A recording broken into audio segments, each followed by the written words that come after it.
warahmatullahi wabarakatuh. Perkenalkan, nama saya Amirul Ismi Salwa, NIM 1910201089, kelas 5B1.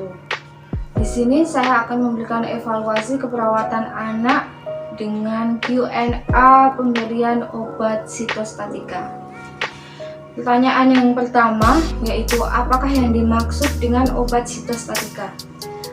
Sitostatika adalah obat anti kanker. Istilah lainnya yaitu kemoterapi. Obat sitostatika ini adalah zat kimia yang digunakan untuk menghambat atau membunuh sel kanker yang ada di dalam tubuh manusia. Kemudian yang kedua, bagaimana sih efek samping dari obat sitostatika ini? Efek samping yang ditimbulkan dari obat sitostatika ini tergantung jenis obat sitostatika yang diberikan pada pasien.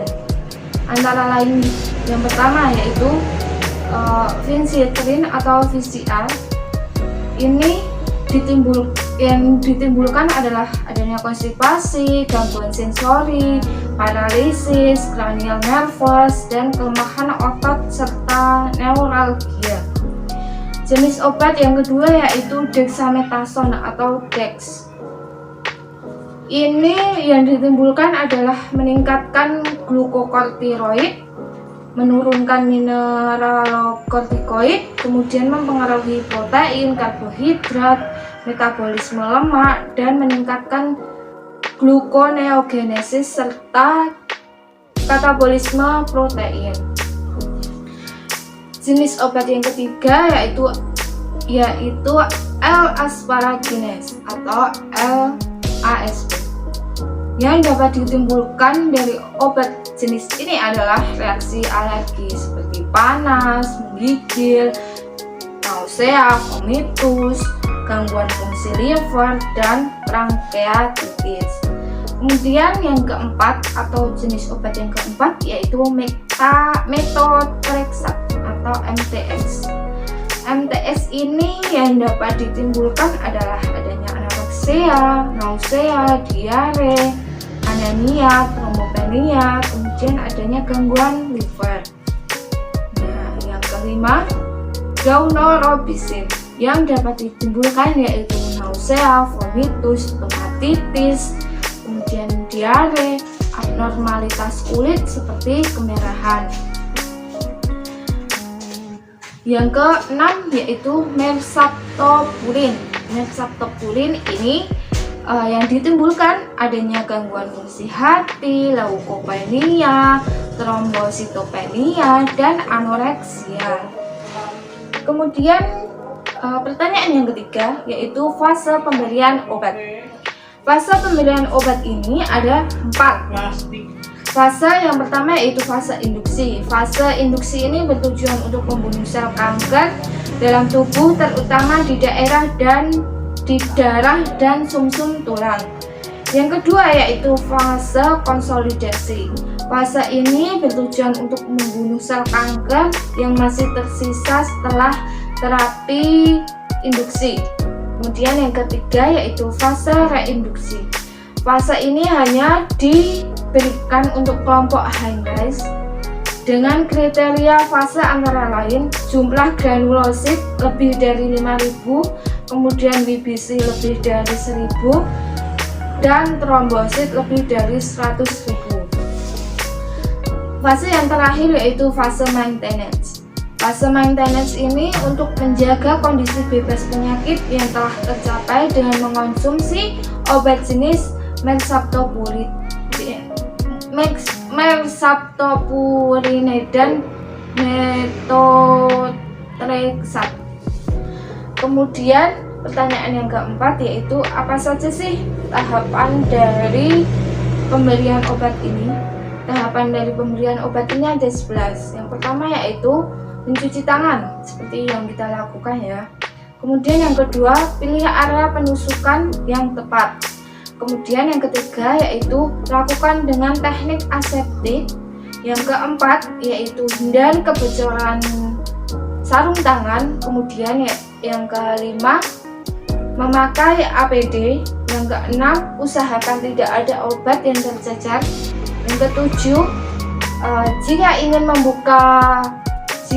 membuka obat, usahakan wajah tidak terlalu dekat dengan obat. Kemudian buat label pada spuit. Yang kesembilan yaitu kalau ada obat yang tercecer di area, segera bersihkan dengan kertas penghisap. Yang ke-10 yaitu masukkan obat kemoterapi. Yang ke-11 atau yang terakhir yaitu monitor pasien. Kemudian pertanyaan yang kelima yaitu hal apa saja sih yang perlu diperhatikan dalam pemberian obat ini? Yaitu 8 prinsip benar obat. Yang pertama yaitu benar pasien. Benar pasien ini tanyakan nama pasien, tanggal lahir pasien sesuai dengan gelang tangan pasien. Kemudian yang kedua yaitu benar obat. Benar obat ini cek obat sesuai dengan resep atau tidak atau program dokter, dan pastikan obat ini tidak kadaluarsa. Yang ketiga benar dosis, lihat jumlah dan satuannya, misalnya mikrogram, miligram, atau gram. Yang keempat yaitu benar waktu. Benar waktu itu lihat frekuensi pemberian obat ini, misalnya pemberian obatnya di pagi hari, siang hari, atau malam hari. Kemudian yang kelima benar rute. Identifikasi rute dan cara pemberian obat ini. Yang keenam benar informasi. Benar informasi ini kita menjelaskan mengenai tindakan yang diberikan, kemudian fungsi dari obat ini apa, dan efek samping dari obat ini apa. Kemudian yang ketujuh yaitu benar respon. Pastikan obat yang kita berikan menghasilkan respon yang sesuai dengan apa yang diharapkan dan pemberian obat. Yang kedelapan yaitu benar dokumentasi. Lakukan pencatatan yang meliputi tanggal dan jam pemberian obat, nama obat, dosis, serta rute obat. Kemudian pertanyaan yang keenam, bagaimana sih kita mengedukasi keluarga pasien atau orang tua pasien? Nah, itu kita menjelaskan tujuan, efek sampingnya pada saat pemberian obat sitostatika agar tidak terjadi kesalahpahaman antara perawat dengan pasien atau dengan keluarga pasien. Yang ketujuh yaitu jelaskan hal penting yang perlu diperhatikan kepada orang tua atau pasien. Yang pertama yaitu pasien ditempatkan di ruang isolasi. Yang kedua, penunggu atau keluarga pasien disediakan perlengkapan seperti baju khusus, masker, serta topi. Yang ketiga yaitu melaksanakan tindakan dengan aseptik. Kita sebagai perawat melakukan tindakan dengan aseptik. Kemudian yang keempat, melaksanakan pendidikan kesehatan pada keluarga. Yang kelima, bila mungkin alat makan dan alat medis disendirikan. Pertanyaan yang ke-8, bagaimana sih penanganan terhadap gejala post kemoterapi? Nah, yang umum kita jumpai setelah menjalani kemoterapi yaitu adanya rambut rontok, muncul nyeri, nafsu makan menurun, mual, muntah, sesak nafas, kemudian adanya kelainan detak jantung, pendarahan, hingga sulit tidur. Tapi jangan khawatir akan hal tersebut. Dari kemoterapi tersebut akan hilang setelah pengobatan selesai. Hal ini jarang menimbulkan dampak yang berbahaya bagi kesehatan tubuh. Tapi orang yang baru menjalani kemoterapi sebaiknya hindari orang yang bisa menularkan infeksi. Karena apa? Karena meningkatnya risiko infeksi bisa menjadi salah satu efek samping dari kemoterapi. Yang kesembilan atau pertanyaan yang terakhir yaitu perawatan apa sih yang perlu kita lakukan setelah melakukan kemoterapi? Yang pertama yaitu penuhi nutrisi tubuh.